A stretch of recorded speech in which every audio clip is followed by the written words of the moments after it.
Assalamualaikum warahmatullahi wabarakatuh. Waalaikumsalam warahmatullahi wabarakatuh. Alhamdulillahirabbil alamin. Kita ucapkan puji syukur kehadirat Allah Subhanahu wa taala yang telah memberikan keberkahan kepada kita semuanya sehingga di bulan puasa Ramadan ini kita masih bisa melaksanakan ibadah puasa.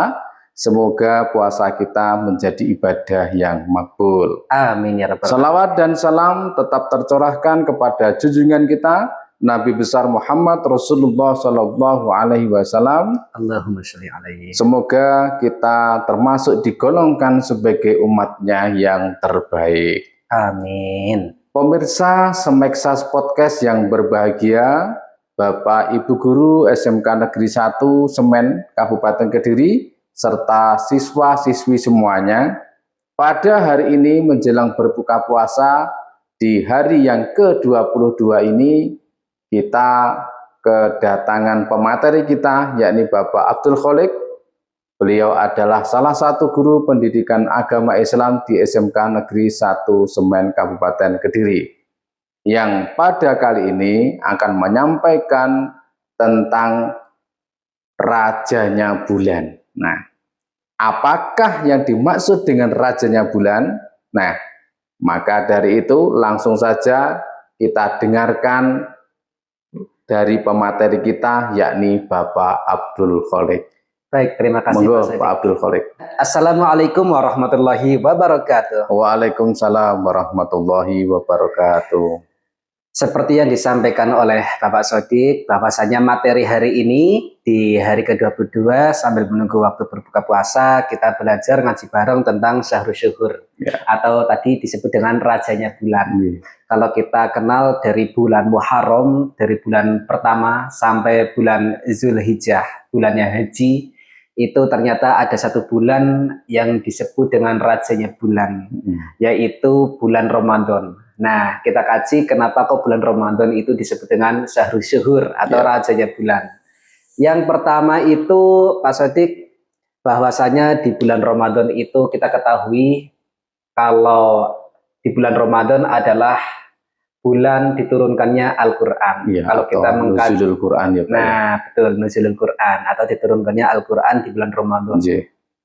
Kalau kita mengkaji Quran surat Al-Baqarah ayat 185 yang berbunyi Bismillahirrahmanirrahim, Syahrul Ramadan alladzi unzila fihil Qur'ana hudal linnasi wa bayyinatin minal huda wal furqan.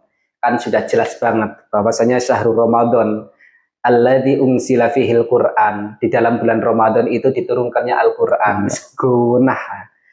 Nah, tujuannya dari penurunan Al-Quran adalah huda linasi sebagai petunjuk bagi kita, para manusia. Wabayinati minal huda, dan penjelas daripada petunjuk itu. Kemudian wal furqan, serta menjadi pembeda bagi perilaku ataupun perbuatan, atau mana-mana yang boleh kita lakukan, ataupun mana yang tidak boleh dilakukan. Itu alasan pertama kenapa Syahrul Ramadan adalah disebut dengan Syahrul Syuhur, yaitu diturunkannya Al-Quran pada bulan Ramadan. Karena Al-Quran kan sebagai sumber atau kurikulum kita dalam hidup. Kita ingin menuju ke yang baik atau yang buruk, ya kita harus mengikuti Al-Quran sebagai petunjuk. Tadi seperti yang dijelaskan di dalam Quran surat Al-Baqarah ayat 185.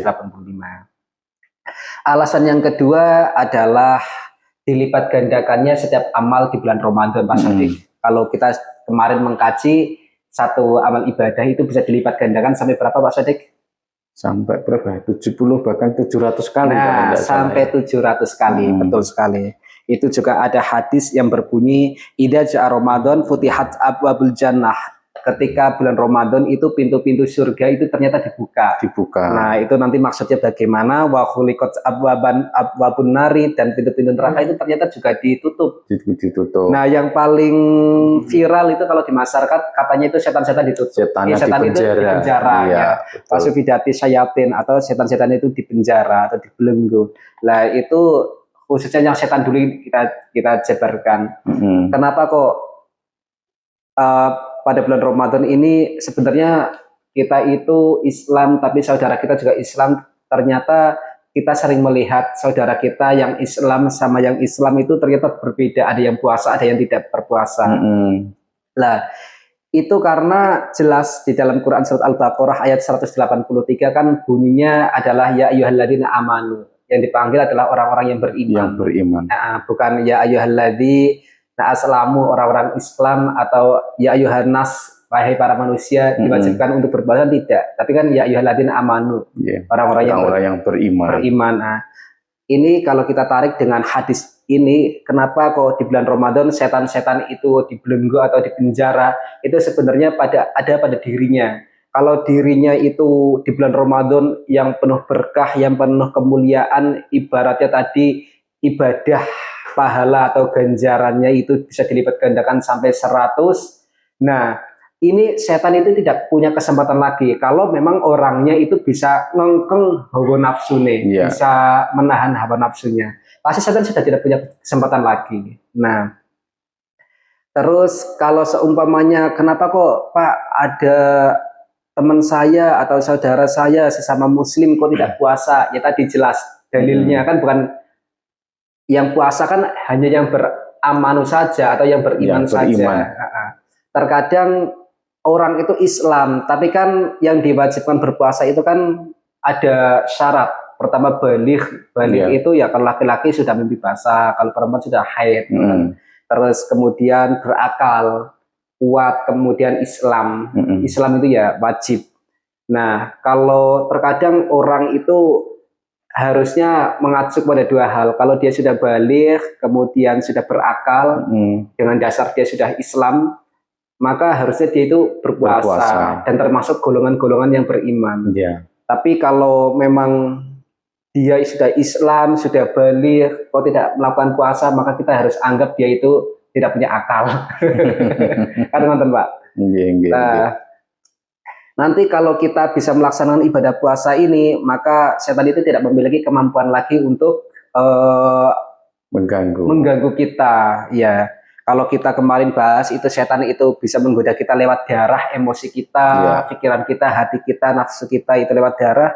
Maka sekarang kalau kita bisa melaksanakan, kita berusaha untuk menjadi golongan-golongan yang beriman, supaya nanti kita bisa menjadi orang yang bertakwa. Kalau kita sudah menjadi orang yang bertakwa, kita akan menjadi orang yang lebih baik lagi. Maka insya Allah setan itu tidak memiliki kesempatan lagi. Itu landasan kedua kenapa di bulan Ramadan selain diturunkannya Al-Quran, tadi dilipat gandakan pahala. Itu adalah dua dasar mengapa Ramadan dikatakan syahrul syuhur, rajanya bulan. Ya. Terus yang ketiga adalah Lailatul Qadar. Ya, Lailatul Qadar itu ya malam yang lebih baik daripada 1000 bulan. Iya, betul. Kalau kita tahu hukuman di Indonesia saja itu ada keringanan, khususnya di tanggal 17 Agustus. Terus di hari raya itu ada keringanan Pak. Kalau orang-orang yang terkena hukuman mungkin di penjara itu ada potongan hukuman. Bila mana dia memiliki syarat-syaratnya yang harus berlaku baik, demikian. Nah, di dalam kita hidup kan pasti memiliki kesalahan. Iya, betul. Ibarat kata begini Pak Sodik, kalau kita hidup sudah 40 tahun, kan kemungkinan sisa hidup kita kan 20 tahun. Kan kita sulit untuk minta maaf selama 40 tahun yang sudah kita lakukan. Kan 20 tahun kemudian kan juga nggak mungkin kita benar-benar minta maaf terus terhadap Allah atau kepada Allah. Tetapi di waktu yang sisa itu kita bisa melaksanakan ataupun melakukan permohonan maaf kepada Allah melalui hari-hari yang mulia atau bulan yang mulia. Kalau ada hari dalam satu minggu, hari yang mulia itu hari Jumat.